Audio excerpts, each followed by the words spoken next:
सैयद जफर इस्लाम साहब, देखिए इस बात में कोई दो राय नहीं है कि ये रिपोर्ट, ये सर्वे, ये सालाना सर्वे जो हम कहते हैं साफ इशारा कर रहे हैं कि प्रधानमंत्री नरेंद्र मोदी की अप्रूवल रेटिंग 60% पार है। लेकिन भ्रष्टाचार मुक्त करना जो आप लोगों ने सबसे बड़ा लक्ष्य रखा था, उसमें जनता बटी हुई है आधे आधे में। कुछ कहते हैं हाँ तो उतने ही कहते हैं ना। ये सबसे बड़ी आपका चैलेंज है। वहीं बेरोजगारी पर, महंगाई पर आज भी जनता आपसे पे विश्वास नहीं कर रही। देखिए अंजना जी, बिल्कुल सही कहा आपने कि अप्रूवल रेटिंग आदरणीय प्रधानमंत्री जी की 60% है या उससे ज्यादा है, लेकिन देश में उनके नजदीक कोई और कैंडिडेट नहीं है जो कि प्रधानमंत्री के को दावा चैलेंज कर सके। जो दूसरी बात आपने कही करप्शन के बारे में, देखिए ये बहुत डीप रूटेड जो है प्रॉब्लम है समाज का। सालों साल से करप्शन यहाँ हो रहा था और तीन जो बड़े जो नासूर की तरह सोसाइटी के लिए जिसका अक्सर जिक्र किया है हमारे सीनियर लीडरशिप ने, हमारे प्रधानमंत्री जी ने, देश के प्रधानमंत्री जी ने कहा, वो करप्शन है, तुष्टीकरण है और परिवारवाद है। एक दिन में एक प्रॉब्लम खत्म होने वाली नहीं, लेकिन उस दिशा में जो है हम चल पड़े हैं और इसलिए लोगों को जो लोग देख रहे हैं उनको पता है कि 50% 60% अगर लोग बोल रहे हैं कि करप्शन पे सही काम, जो उसको रोकने का सही काम कर रही है सरकार, तो आगे आने वाले दिनों में इतना डीप रूटेड प्रॉब्लम को खत्म करने में 100% यही सरकार कर 50-60 नहीं है, 46.2 कह रहे हैं कि हाँ भ्रष्टाचार रोका है, तो 46.9 कह रहे हैं नहीं रोक पाए। अरे अन्ना जी, वही मैं कह रहा हूँ कि अगर 50% कह रहे हैं कि रोक पाए हैं और 50%, ये तो 100% लोग सब कहते थे कि करप्शन ही करप्शन है। अब तो ये 50% लोग ऐसा कह रहे हैं। मुझे ऐसा लगता है कि आने वाले दिनों में ये जो 50% बाकी के बचे हुए हैं वो भी ये कहेंगे कि इस देश में करप्शन किसी ने अगर जड़ से उखाड़ के फेंका है तो आदरणीय प्रधानमंत्री जी की सोच और उनकी कार्रवाई ने। अब इसमें दिक्कत होने लगती है उन लोगों को जिन्होंने करप्शन से पैसा बनाया है। अगर उनके लिए ईडी और सीबीआई एजेंसीज जिसका दुरुपयोग ये लोग करते थे, उनको केस पैरेट कहते थे। अरे उस पर भी जनता कह रही है, जनता कह रही है कि बिल्कुल 46% कह रहे हैं कि आप गलत इस्तेमाल कर रहे हैं एजेंसियों का। ये जनता की राय है, ये छवि आपकी सरकार की जनता के बीच बन रही है।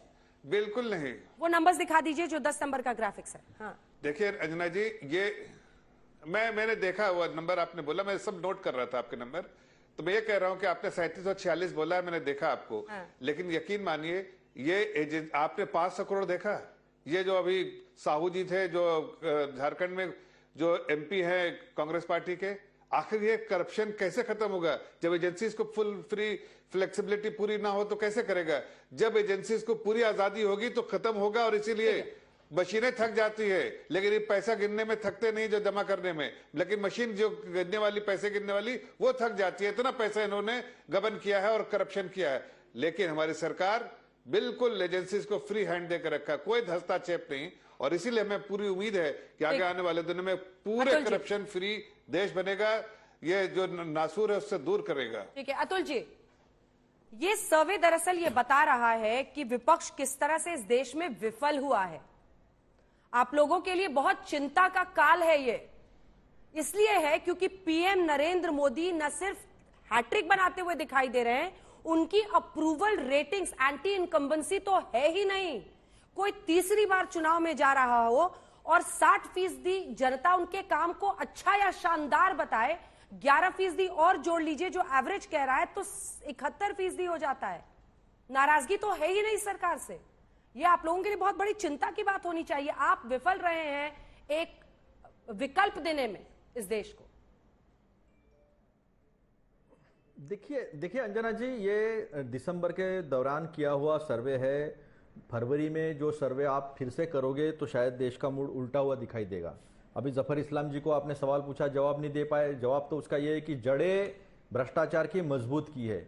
देश के प्रधानमंत्री खुद ट्रांसपेरेंसी, पारदर्शिता मेंटेन नहीं करती है। पीएम केयर्स के बारे में, पीएम केयर्स में पब्लिक का पैसा लिया, पीएसयूज का पैसा लिया है, पेटीएम से पैसा लिया है, लेकिन वो आरटीआई में उसकी इंफॉर्मेशन नहीं मिल सकती, वो निजी मामला बोल दिया। प्रधानमंत्री के लिए पैसा कलेक्ट करना जनता से और जनता की बनाई हुई संपत्ति से कैसे क्या निजी मामला हो सकता है? आरटीआई को राइट टू इंफॉर्मेशन, जानकारी का जो अधिकार है, जो मौलिक अधिकार है, उसको कमजोर करने का काम देश के प्रधानमंत्री ने किया है। यह चुनाव भारतीय लोकतंत्र का है और जो सदन का सबसे बड़ा नेता होता है वो प्रधानमंत्री बनता है। ये कोई राष्ट्रपति वाली डेमोक्रेसी नहीं है, प्रधानमंत्री वाली डेमोक्रेसी है। तो उसके बारे में हम मार्च अप्रैल में जो नया सर्वे आएगा तो उसमें हम जरूर बात करेंगे। इन्होंने कहा कैश गिनना नहीं होता, वो तो इनकम टैक्स का केस है। उन्होंने उनके जितने बिजनेस है वो इनकम टैक्स को उसका जवाब दे रहे हैं, उनको तो अरेस्ट भी नहीं कर पाए आप। लेकिन अहमदाबाद सेंट्रल कोऑपरेटिव बैंक का इंक्वायरी नहीं होता है। नोटबंदी के बाद करीब करीब 745 करोड़ का कैश जो डाला गया, किसके लिए डाला गया,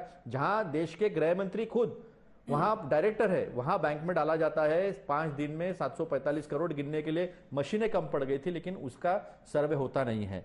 तो ये सारी बातें अगर हम देखेंगे तो आप लोगों पर महंगाई जनता के बारे क्यों में नहीं लोगों ने क्या भरोसा कहा, करती? जबकि दिसंबर का सर्वे नहीं है, सर, महंगाई सबसे ज्यादा है। अतुल जी आप प्रॉब्लम को तो एड्रेस नहीं, कीजिए। ऐसा है, आप लोग एक अंजना सेकंड जी, सर सवाल तो अंजना सुनिए, जी। प्रॉब्लम को तो एड्रेस करिए। प्रॉब्लम ये है कि आप पर भरोसा नहीं हो रहा है और नरेंद्र मोदी पर महंगाई बेरोजगारी के बावजूद भरोसा हो रहा है। ये समझिए इसका अर्थ क्या है, ये क्या कह रहा है आपसे? नहीं, मैंने कहा आपको ये दिसंबर का सर्वे है। दिसंबर में आप मंदिर की बातें थी, लोगों के मन में एक है, तो वो बात अलग है। मैं कह रहा हूं आपको, फरवरी और मार्च का जब सर्वे आएगा तो बातें जो है सामने निकल कर आएंगी। मैं सारा डेटा देख रहा था, कितने वोट्स किसको मिले। आज देखिए महाराष्ट्र में रोज गोलियां चल रही है, और किसके बीच में चल रही है, शिंदे और बीजेपी, इनके नेताओं के बीच में गोलियां चल रही है। घुस कर एक दूसरे को मारा जा रहा है। गुंडा राज महाराष्ट्र में है। ये भाजपा का सबसे बड़ा चेहरा है, चाल चरित्र है, चलन है जो दिख रहा है महाराष्ट्र में। जो कहते थे जंगल राज बिहार को, यहाँ गुंडा राज है, और वो भी बीजेपी के खुद के नेताओं का, खुद के कार्यकर्ताओं का। कली गोलियां मार दी, सारे देश ने देखा है किस तरह से गोली मारकर। आपकी स्ट्रैटेजी हमें समझ में आ गई सर। जनवरी का महीना पार हो जाए, फरवरी मार्च आ जाएगा तो चीजें बेहतर हो जाएंगी विपक्ष के लिए। जनता का मन अचानक स्ट्रेटेजी सिंपल है अंजना जी। आपने बोला ना सर जनवरी के बाद। नहीं, जनता के सामने सच्चाई जो है वो सच्चाई सामने आएगी। अच्छा ठीक है, आपकी बात में दोहरा देती हूँ। क्या कह रहे हैं, जनता के सामने शुरू कर देंगे अभी। ठीक है सर, जो लिखा हुआ है सामने दीवार पे उसको मत देखिए। मैं आपको फिर भी बता देती हूँ मेथोडोलॉजी क्या है। 1.5 लाख लोगों के बीच में गए, 15 दिसंबर से लेकर 28 जनवरी तक गए हैं, और राम मंदिर वाला मुद्दा खत्म हुआ, वहां पर प्राण प्रतिष्ठा हुआ। उसके 26 जनवरी के बाद फौरन नीतीश कुमार की खबर आ गई थी। वो हर दिन कुछ ना कुछ इस दौरान हो रहा था। लेकिन बावजूद इसके आपको लगता है कि जनवरी का महीना का सर्वे है इसलिए सिर्फ इतनी अप्रूवल रेटिंग्स आई हैं? तो देख लेते हैं मार्च आते आते क्या होता है। आप लोग इंतजार 10 सेकंड दे दीजिए। 10 सेकंड दे दीजिए। 10 सेकंड मतलब 10 सेकंड बोलिए। 10 सेकंड दे दीजिए। हाँ, ऐसा है कि आपने बाकी सारे मुद्दे बताए हैं, बेरोजगारी, महंगाई, इसके बारे में जनता क्या कहना है। चीन ने जमीन ले ली है, स्टार्टअप फिनटेक का पोस्टर बॉय जो विजय शेखर है उसकी भी न्यूज आई है। तो जनता इन चीजों के ऊपर भी ध्यान रखकर है। तो जनता सही मायने में वोट करने के लिए हम भी जनता के पास जा रहे हैं। देखिए राहुल जी इतना बड़ा यात्रा कर रहे हैं, कितने बड़े पैमाने पे लोग उनके साथ जुड़े हुए हैं, वो तो खबर दिखाती है। यहाँ पर भी कमेंट ले सत्य प्रकाश मिश्र जी, वो कह रहे हैं कि ये चूंकि राम मंदिर वाला महीना था इसलिए प्रधानमंत्री नरेंद्र मोदी को लेकर इतना ज्यादा लोगों का स्नेह दिख रहा है। नहीं, कांग्रेस की ऐसी मानसिकता पर मैं इतना ही टिप्पणी करना चाहूंगा कि कोई सर्वे और कोई जनता एक दिन में त्वरित कोई निर्णय नहीं करती। पिछले 5 सालों से एक साख की सरकार, नरेंद्र मोदी जी की सबसे बड़ी उपलब्धि क्या है कि उन्होंने जो योजनाएं पटल पे लाई उसको धरातल पे कार्यान्वित करके दिखाया। चाहे वो घर देने की योजना हो, चाहे राशन देने की योजना हो, चाहे महिलाओं को, एक बहुत बड़ी योजना थी कि महिलाओं को जो इंस्टीट्यूशनलाइज्ड डिलीवरी नहीं होता था वो पर पहली बार प्रधानमंत्री मोदी ने सड़क पर करके दिखाया। तो वो जो साख है उनकी, वो साख के कारण जनता के मन में सदैव एक राष्ट्र नेता की ऐसी छवि है कि प्रधानमंत्री मोदी जो कहते हैं वो करके दिखाते हैं। रही बात भ्रष्टाचार की, ये ऐसी सरकार है, 9 वर्ष बीत चुके, 10वां वर्ष चल रहा है, जिसपे भ्रष्टाचार का पिछले 10 वर्षों में किसी भी संस्था के द्वारा एक दाग नहीं है, चाहे वो सुप्रीम कोर्ट को लेकर हो, चाहे कैग को लेकर हो। तो सरकार अपनी जगह तो ईमानदार है, लेकिन जहां अन्य जगह सरकारें भ्रष्टाचार में किसी न किसी रूप में शामिल है, यदि उस पर कार्रवाई करते हैं तो कहते हैं आप विपक्ष को टारगेट करते हैं, लेकिन अदालतें आपको कोई राहत नहीं दे रही। आजकल सत्य जी एक आरोप लग रहा है, सुनिए ना, कि कर्पूरी ठाकुर जी को भारत रत्न दिया तो उसी बहाने नीतीश बाबू आ गए। इधर चौधरी चरण सिंह को भारत रत्न का ऐलान हुआ है तो उसी बहाने अब जयंत चौधरी आ रहा था कि नरेंद्र मोदी जी ने एक ईमानदार शासन प्रणाली और एक ईमानदार सरकार चलाई, साथ में जो विपक्ष या किसी भी सरकार खिलाफ भ्रष्टाचार के कोई आरोप लगे उसमें प्रगति कार्रवाई मैदान के करते हुए टनल के बारे में पीछे क्या कहना हटते है? हुए नहीं दिखी। अब आइए बात की भारत के उन तमाम सामाजिक पुरोधा को, चाहे वो कर्पूरी ठाकुर हो, चाहे पूर्व क्या प्रधानमंत्री रिपोर्ट? चौधरी चरण सिंह हो, चाहे भारतीय जनता पार्टी के आडवाणी हो, चाहे कांग्रेस पार्टी के पीवी नरसिंहा राव हो, जिनको आज भारत रत्न देने की घोषणा हुई है। तो समाज के उस हर तबके को एड्रेस करना, उसको सही सम्मान देना और मोदी जी का उनसे सीधा जुड़ना, ये उनको राष्ट्र नेताओं में एक अलग नेता की छवि जरूर देता है, जिसके कारण उनकी साख अभी भी प्रबल है। कंचना जी, मुझे पता है कि आप वो सवाल पकड़ेंगे जिसमें जनता एजेंसियों के दुरुपयोग की बात आ रही है, लेकिन एक प्रश्न है और वो प्रश्न यह है कि चारा घोटाला कोई बीजेपी के समय में तो नहीं शुरू हुआ है, लेकिन उसमें कन्विक्शन हुआ लालू प्रसाद यादव का। अगर भ्रष्टाचार के खिलाफ हर कार्रवाई को कह दिया जाए कि ये तो सरकार जानबूझ के कर रही है, तो ये भी तो सही पोजिशनिंग नहीं। और पीएम कहते हैं कि चाहे ये कितना भी दबाव बना ले, मैं छोड़ूंगा नहीं किसी को।